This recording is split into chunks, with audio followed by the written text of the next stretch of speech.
Uma das maiores dificuldades para profissionais que atuam na área de comércio exterior é entender e lidar com as diferenças culturais entre a parte brasileira e a sua contraparte estrangeira, sendo um comprador ou fornecedor. A diferença cultural vai além de diferenças linguísticas, ela engloba a percepção de todos os aspectos da vida cotidiana, diferenças de entendimento sobre o que é aceitável e o que não é. Como amenizar essas dificuldades e ter êxito nos negócios com os chineses? Meu nome é Vitor Moura, CEO da Lantal, consultoria especializada que ajuda empresas brasileiras a tomar as melhores decisões ao negociar com a China. Então fique comigo até o final para entender como os chineses se comportam nos negócios e ter sucesso em suas negociações.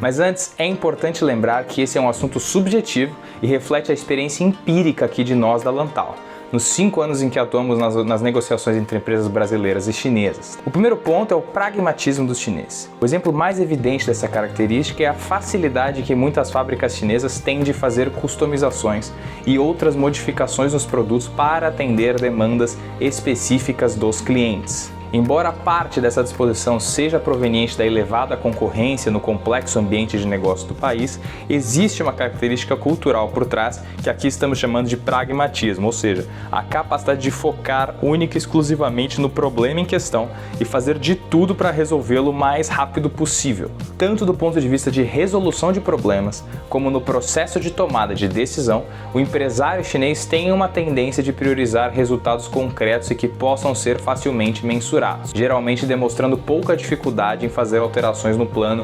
anteriormente determinado. O conceito da curva de aprendizado é muito forte aqui, ou seja, a ideia de que o modelo só será atingido por meio de várias tentativas seguidas de correções e não por extensos e complexos planejamentos e projeções. Com isso, a dica de ouro aqui é: seja objetivo, tenha suas exigências bem definidas e passe ponto a ponto com o seu fornecedor para confirmar se ele tem ou não capacidade de atender o que você está buscando naquele momento, as exigências específicas daquela demanda em questão. Também tenha claro para si, no caso de surgirem erros ou problemas nos produtos, eles poderão ser corrigidos e devem ser encarados como espaços de melhoria e desenvolvimentos naturais da relação sua com o seu fornecedor. Mas falaremos disso daqui a pouco. O segundo ponto é o foco no curto prazo em estágios iniciais da relação de parceria comercial. Ao negociar com fornecedores ou parceiros chineses, discursos e palavras valem muito menos do que ações e resultados, pois culturalmente eles têm um foco maior no curto prazo e menor no relacionamento de longo prazo. Agora você deve estar pensando, mas Vitor,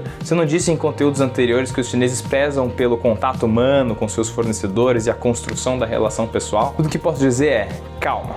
Eu entendo que isso tudo pode ser um pouco confuso e novo, mas é como eu disse, as diferenças culturais residem nos detalhes. Vamos mais a fundo nisso. O pragmatismo dos chineses abordado no primeiro item faz com que discursos sobre o potencial futuro da relação de parceria tenham menos apelo do que uma nova ordem de compra, um novo pedido assinado e confirmado, algo concreto. Isso é especialmente verdadeiro para negociações com fornecedores chineses que recebem pedidos de cotação dos mais diversos cantos do planeta todos os dias. Isso desgasta e os torna mais céticos e pragmáticos na hora de atender os clientes. Por isso, antes de se adotar uma abordagem mais agressiva nos primeiros contatos, ou de se fazer pressões como estamos habituados no Brasil, pedindo logo de cara para redução de preço em troca de se comprar em grandes quantidades, as chances de parcerias de sucesso com os chineses aumentam quando mostramos antes algum resultado concreto, como por exemplo fechando um primeiro pedido, mesmo que em menores quantidades. E assim demonstrando para eles a seriedade do lado do comprador brasileiro. Uma vez criada e estabilizada a relação entre comprador e fornecedor, aí sim fica fácil negociar qualquer coisa, desde preço até prazos de pagamento, que é um fator fundamental no Brasil e normalmente de difícil flexibilização pelo lado chinês. Por isso, ao entrar em negociações com qualquer representante de uma cultura diferente da sua, e daí a gente está falando não só de China, é fundamental entender como a outra parte pensa e se relaciona com os seus pares. E para você que quer estar sempre atualizado aí com as principais informações da China e entender como elas afetam os seus negócios, não se esqueça. Peço que agora, para quem está me vendo aí no YouTube, deixe o seu like, inscreva-se no canal e ative o sininho para sempre receber nossas notificações. E quem está nos ouvindo nos podcasts, nos siga ou favorite para não perder nenhuma novidade. Mas agora retomando, nosso terceiro e último ponto é a desconfiança. Outra consequência das frequentes e, em sua maioria, infrutíferas comunicações e sondagens de cotação é uma certa desconfiança dos fornecedores chineses sobre novos compradores, estrangeiros ou não. Tá? Embora isso hoje esteja mudando, historicamente a China nunca teve um sistema jurídico muito sólido, tá? Que garantisse a validade e concretude de contratos formais assinados por duas partes, sejam elas quais forem, e o assunto do contrato seja ele qual for. Mas eu já entendi, já sei. Agora você deve estar pensando, Vitor, eu sei como é, eu nasci no Brasil, eu vivo no Brasil há muito tempo, eu sei o que é viver num país com o tal do jeitinho, que tem lei que pega e lei que não pega. Mas a gente tem que ir com calma, porque na China a questão é um pouco, na minha opinião, mais profunda. Uma das características em comum que países geralmente classificados como ocidentais possuem é a noção de leis como regras claras e absolutas, além das instituições do poder judiciário, que garantem que as regras serão cumpridas, ou seja, no caso de uma das partes descumprir o que estava firmado em contrato, é possível que a parte prejudicada abra um processo contra a parte infratora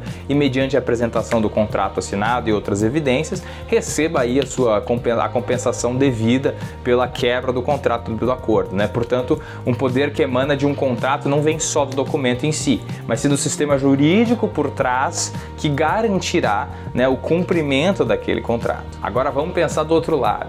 Trazendo essa noção para um ambiente que não tem um sistema jurídico robusto, é possível afirmar que um contrato, mesmo que assinado, não passe de um pedaço de papel. E essa foi a realidade da China durante a maior parte aí da sua história, até de uma história relativamente recente.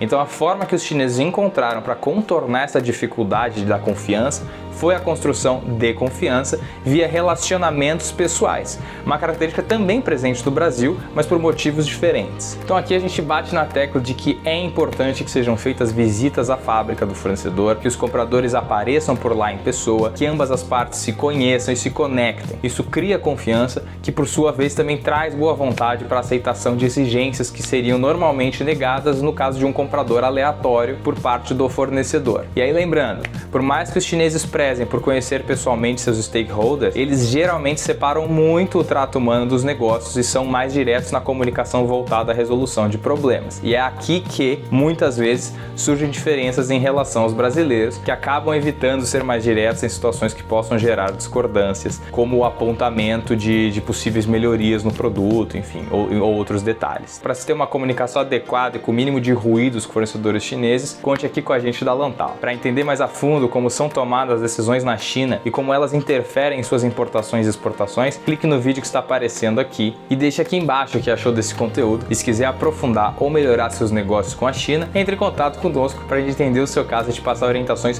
personalizadas. Obrigado e até a próxima.